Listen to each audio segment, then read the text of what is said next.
Welcome to this explainer. Okay, we're jumping right into question 7 from the November 2023 higher tier mathematics paper.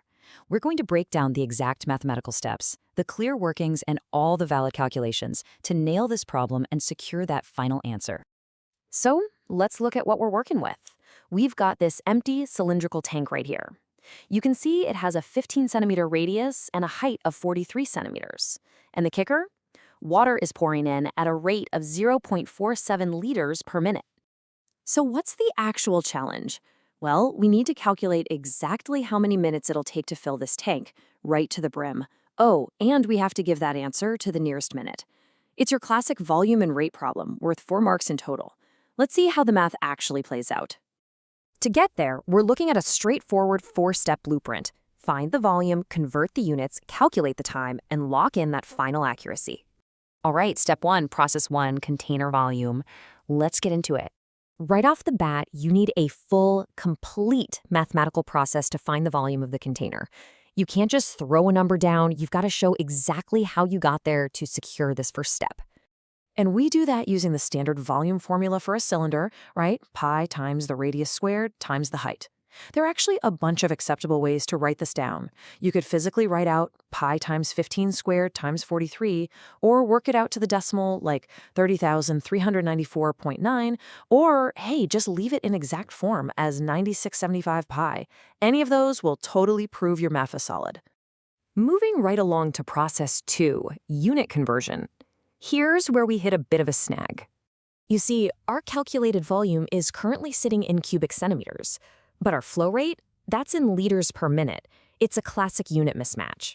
So the next required step is showing a clear process to convert between cubic centimeters and liters so everything plays nice together. And this is where you get some flexibility. Since we know there are 1,000 cubic centimeters in a liter, you've got 2 choices.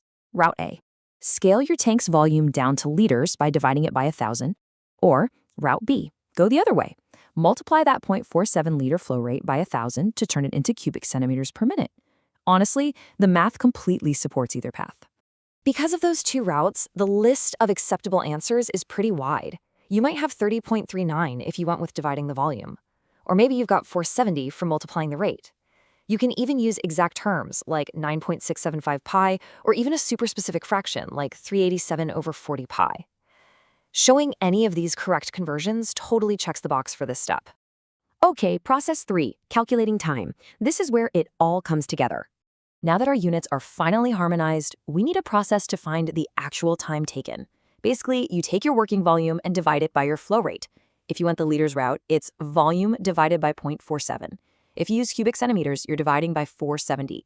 It's just a straight-up division of the total capacity by how fast the water is flowing. Now, here's a really interesting rule. For this specific step, that volume number you divide by can actually be whatever value you previously calculated, even if you totally messed up the conversion earlier. It's what's known as an error carried forward.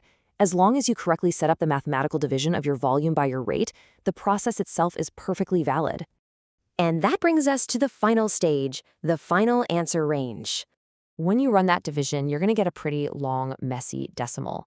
But to hit the accuracy target, your raw, unrounded calculation needs to land inside a very specific mathematical window, exactly between 64.6 and 65.